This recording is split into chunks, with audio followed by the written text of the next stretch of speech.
Bismillahirrahmanirrahim. Assalamualaikum warahmatullahi wabarakatuh.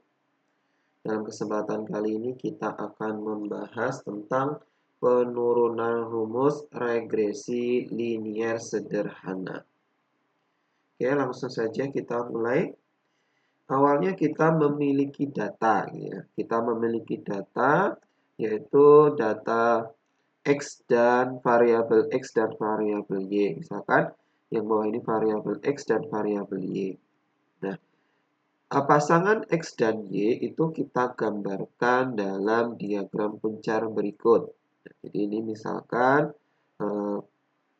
untuk X-nya sama dengan 9 misalkan. Nah, di sini Y-nya 40, terus ininya 10, Y-nya sekitar 45 dan seterusnya. Ini titik-titik ini merupakan data kita.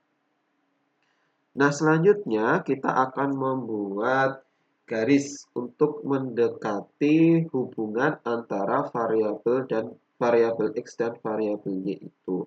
Misalkan garis itu adalah garis lurus dengan persamaan Y sama dengan A plus BX. Nah, bagaimana kita membuat persamaan ini Y sama dengan A plus BX? Nah, tentunya kita harus mengetahui berapakah nilai A dan nilai B. Oke, jadi caranya itu dengan meminimumkan error. Nah, errornya itu apa? Nah, error itu kita peroleh dari selisih antara prediksi kita, prediksi itu dari model yang kita bentuk, dengan data sebenarnya.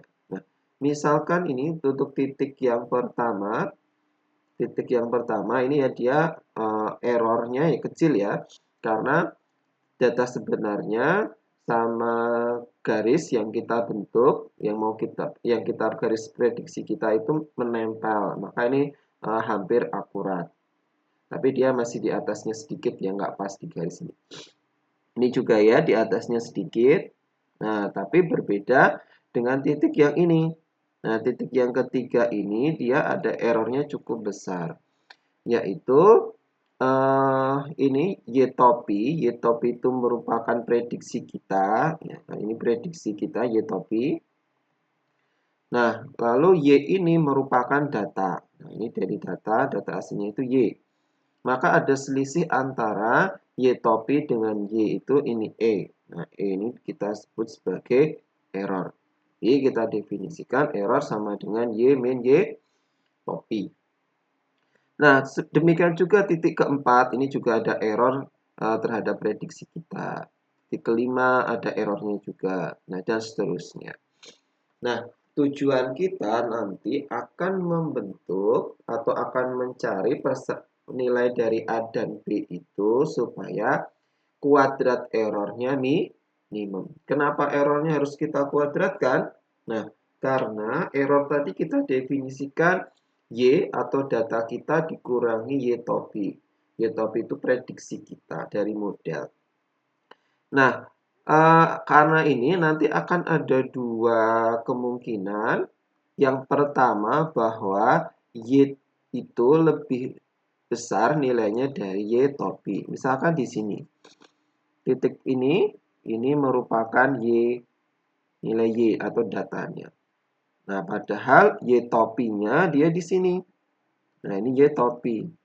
Nah, maka kalau kita cari selisihnya, dia selisihnya positif. Karena Y lebih besar dari Y-topi.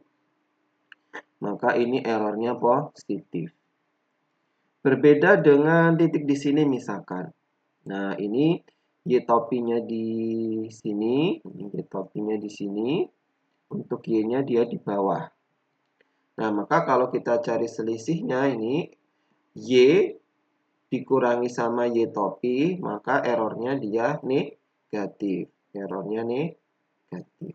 Nah, karena ada yang positif dan negatif, supaya kita membandingkannya bisa, semuanya kita kuadratkan. Maka metode ini disebut sebagai metode OLS atau Ordinary Least Square. Atau kalau bahasa Indonesianya ya, metode kuadrat terkecil.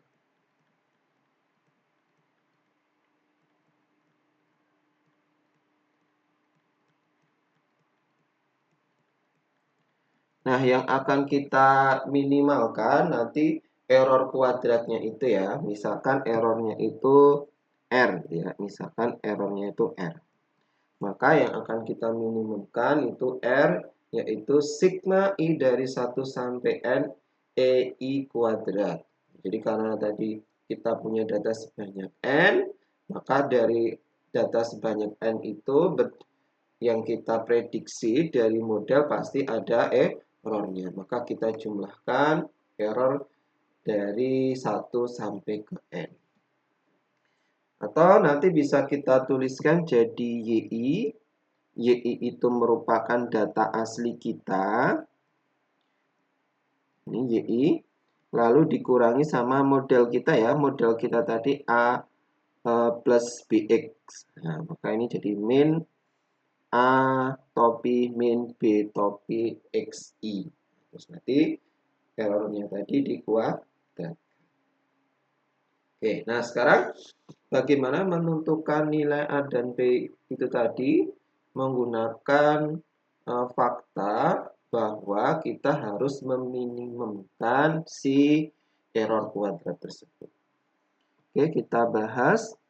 Jadi tujuan kita tadi kita akan meminimumkan dari R. Ya, kita akan meminimumkan R. R itu tadi apa? R tadi itu sigma I dari 1 sampai ke N YI min A min BXI dikuadratkan. Oke, seperti itu. Nah, sekarang bagaimana mencari nilai minimum? Kalau kalian sudah belajar di kalkulus maupun matematika dasar, itu mencari nilai max, mencari nilai min atau nilai optimal itu dengan diturunkan sama dengankan 0. Nah, sama ini nanti konsepnya juga seperti itu, diturunkan sama dengankan 0. Yang sedikit berbeda di sini nanti kita menggunakannya fungsi dua variabel karena ada dua variabel yang mau kita cari tadi nilai A dan nilai B. Maka ini sebenarnya fungsi dua variabel. Nah, untuk turunan fungsi dua variabel itu kita kenal sebagai turunan parsial. Kalau kalian sudah belajar di kalkulus 2 maupun di matematika dasar, kalian sudah mengenal itu apa turunan parsial. Nah, jadi kalau nanti ada yang belum belajar, nanti sedikit saya jelaskan bagaimana sih turunan parsial itu. Oke, langsung saja ya kita mulai tadi. Kita akan menurunkan R dan kita sama dengankan 0. Nah, jadi di sini supaya minimum tadi do R do A sama dengan 0. Nah, di sini diperhatikan juga ya. Kalau yang belum tahu, turunan parsial itu simbolnya bukan D, tapi do. Jadi ini do R, do A harus sama dengan 0. Turunan parsial R terhadap A. Soalnya turunan parsial R terhadap B. Atau kita tulis jadi do R, do B. Ini harus sama dengan 0. Nah, coba sekarang kita turunkan. Ini do R, do A itu sama dengan kita turunkan ini terhadap A. Nah, masih ingat ya konsep turunan itu pangkatnya pindah ke depan, pangkatnya berkurang 1. Nah, sama ini juga seperti itu. Duanya pindah ke depan. Maka ini jadi 2 sigma I dari 1 sampai ke N YI min A min BXI. Pangkatnya berkurang 1. Nah, lalu jangan lupa gunakan konsep aturan rantai. Nah, jadi kalau ada fungsi yang dipangkatkan N, itu pangkatnya pindah ke depan, pangkatnya berkurang 1, tetapi masih dikalikan sama turunan fungsi itu. Nah, sekarang apa? Turunan dari ini YI min A B X I. Nah, tapi turunannya turunan parsial terhadap A. Nah, turunan parsial terhadap A itu artinya selain variabel A itu kita anggap sebagai konstanta. Nah, jadi kalau ini Y, I diturunkan terhadap A, ya dia 0 karena ini kita anggap konstanta. Min A diturunkan terhadap A, dia min 1. Lalu min BXI diturunkan terhadap A, dia juga 0. Nah, maka inilah hasil dari do R do A. Selanjutnya do R do B. Do R do B, jadi sama pangkatnya pindah ke depan. I dari 1 sampai ke N. Nah, ini Y I min A min BXI. Pangkatnya berkurang 1. Nah, setelah itu kita turunkan fungsi yang ini terhadap B. Turunan parsial terhadap B artinya A dan YI kita anggap sebagai konstanta ya. Berarti ini YI diturunkan itu 0, min A diturunkan 0, min BXI diturunkan parsial terhadap B, berarti jadi min XI, min XI. Minnya kita taruh di depan, nah di sini XI-nya di sini. Oke, seperti itu. Ini harus sama dengan 0. Nah, selanjutnya kedua ruas kita bagi dengan min 2 ya. Ini kita bagi kedua ruas dengan min 2. Maka ini bisa kita coret. Kedua ruas kita bagi dengan min 2. Nah, seperti itu. Selanjutnya ini sigma itu bisa kita masukkan ke dalam ya. Jadi ini pakai sifat penjumlahan. Maka ini bisa kita ubah jadi bentuk sigma YI dikurangi sigma A lalu dikurangi sigma BXI. Harus sama dengan 0. Yang bawah berarti sigma XI kali YI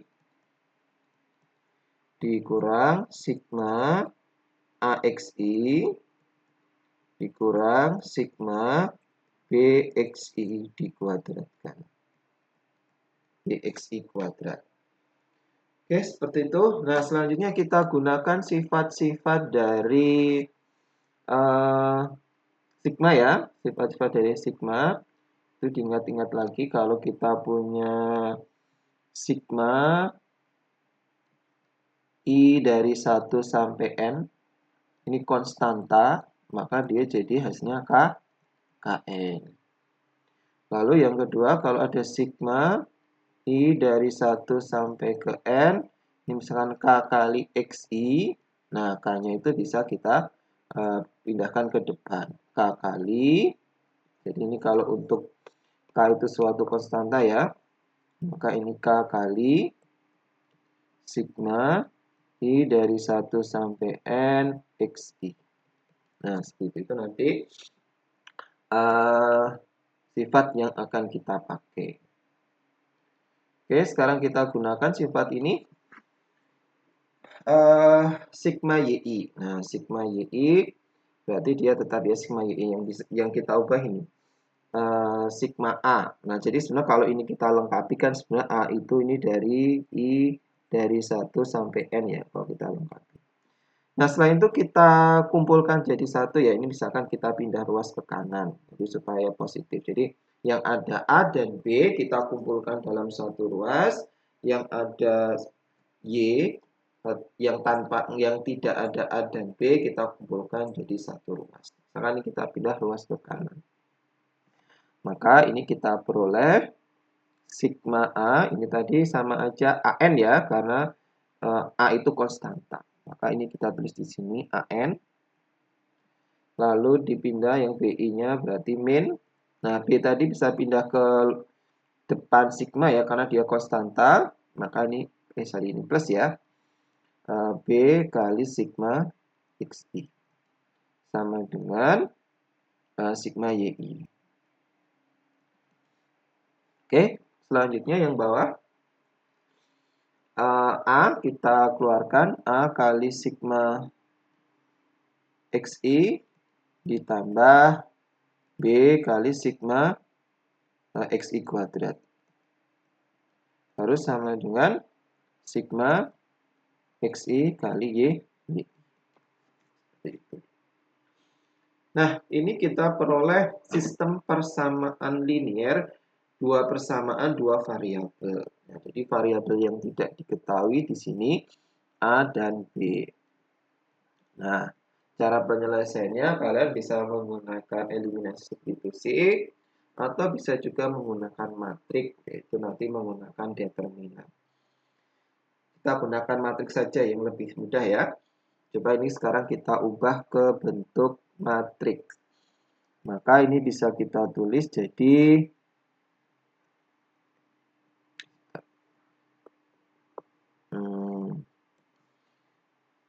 koefisiennya yaitu A-nya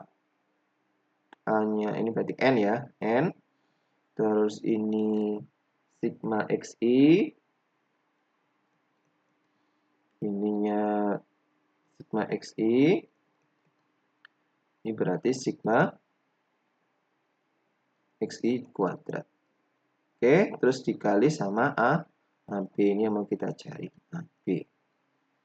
Dia harus sama dengan sigma YI, ini sigma XI kali YI. Nah, jadi kalau kita bentuk, ini jadi matriks A, ini misalkan matriks X, sama dengan matriks B. Nah, cara penyelesaiannya kita gunakan metode determinan ya. Nah, jadi misalkan kita mau mencari nilai B, DB itu akan sama dengan nilai B itu akan sama dengan DB dibagi dengan D. Nah, D itu apa? Nah, D itu dia matriks atau determinan dari matriks A, yaitu yang N, lalu sigma XI, lalu sigma XI lagi, di sini sigma XI kuadrat. Nah, ini yang D, di determinan matriks A. Lalu DB itu apa? DB itu matriks A, tapi kolom yang berhubungan dengan B kita ganti dengan ruas kanannya, B yang kanan ini. Maka bisa kita tulis dia jadi N, ini sigma XI. Nah, yang di sini diganti sama sigma YI, yang bawahnya sigma XI kali YI. Nah, seperti ini. Nah, tinggal cari determinannya. Ini kali ini dikurang sama ini kali ini juga ya. Maka kita dapat N kali sigma XI kali YI dikurang sigma XI dikali sigma YI dibagi sama N kali sigma XI dikuadratkan dikurangi sigma XI yang dikuadratkan. Nah, inilah nilai B. Oke, kita peroleh ya. Jadi nanti untuk mencari nilai B menggunakan rumus ini, N kali sigma XI kali YI dikurangi sigma XI kali sigma YI per N kali sigma XI kuadrat min sigma XI dikuadratkan. Itu B. Nah, untuk mencari A itu kita bisa menggunakan rumus yang awal tadi karena nilai B-nya sudah diketahui bahwa Y sama dengan A plus BX. Maka A sama dengan Y min BX. Nah, ini nanti A itu sama dengan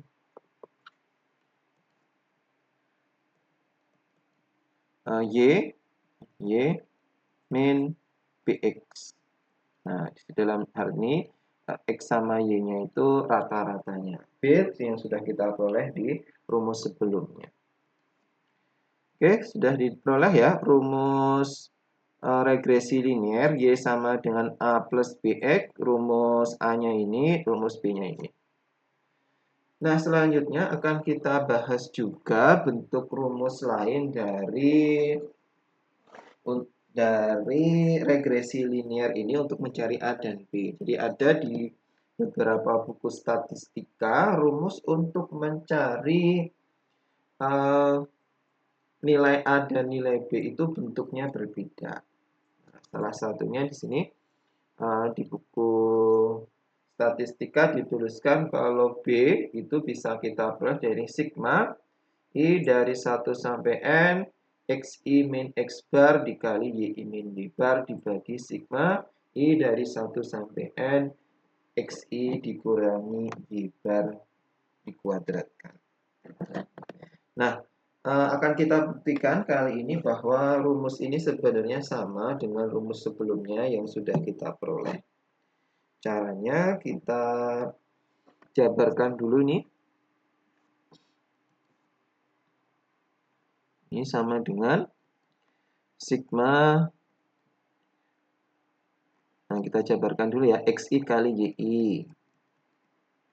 Lalu dikurang XI kali Y bar dikurang sama X bar kali YI. Lalu ditambah X bar kali Y bar. Dibagi sigma. Ini XI kuadrat min 2 kali XI X bar ditambah X bar dikuadratkan. Nah, ini kita jabarkan dulu perkaliannya.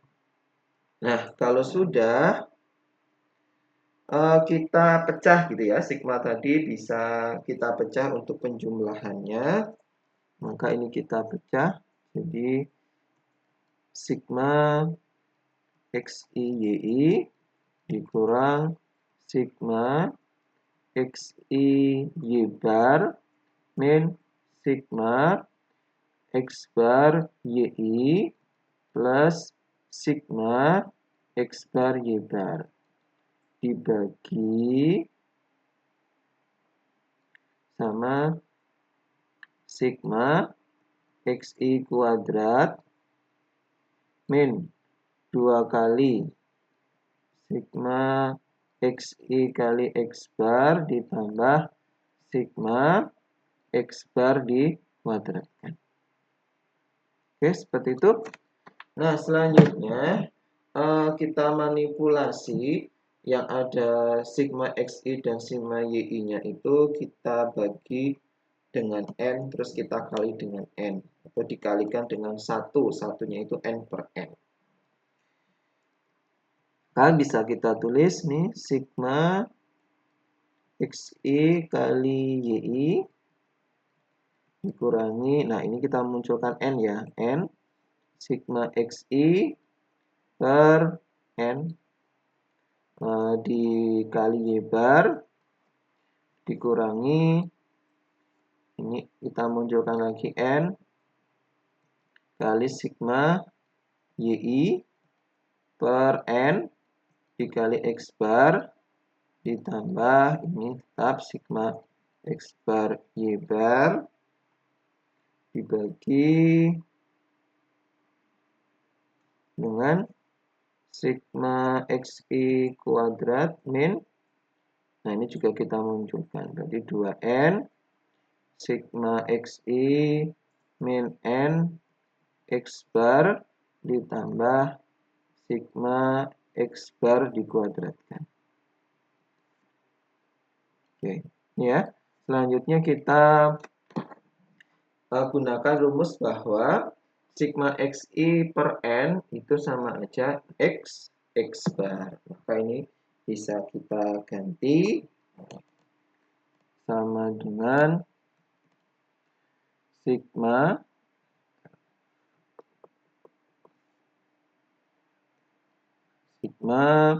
XI YI dikurangi, nah ini jadi X bar ya.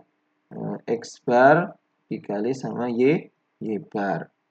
Dikurangi, oh ada N-nya di depannya ya. N, terus dikurangi sama, nah ini juga jadi N kali Y bar kali X bar. Nah, ditambah ini sigma X bar Y bar. X bar sama Y bar itu merupakan konstanta ya. X bar Y bar itu merupakan konstanta. Maka kita sigmakan I dari 1 sampai N. Maka N kali X bar Y bar. Ini N kali X bar Y bar. Dibagi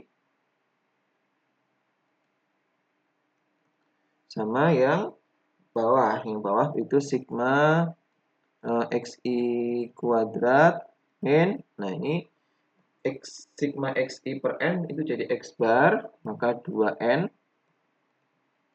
Nah, ini jadi X bar dikali X bar atau X bar kuadrat ditambah sigma. Oh ya, ini X barnya juga itu konstanta, maka tinggal N kali ya. N kali X bar dikuadratkan. Oke, selanjutnya ini bisa kita hitung karena ini sama, ini bisa dicoret ya. Ini sama. Nah, terus ini sama ini nanti bisa kita kurangkan. Kita tulis jadi sigma XI YI min ini jadi N kali X bar Y bar dibagi sigma XI kuadrat dikurang. Nah, ini jadi min 1 saja ya. Min 1 min N X bar dikuadratkan atau X bar kali X bar. Gitu. Nah, selanjutnya kita jabarkan X bar sama Y bar itu. Ini bisa kita tulis jadi sigma XI YI min N kali, nah X bar itu kan samanya sigma XI dibagi sama N ya. Y bar juga ya, sigma YI dibagi sama N. Dibagi sama sigma XI dikuadratkan min N kali ini sigma XI per N dikali sigma XI per N. Nah, ini bisa kita coret N-nya. Nah,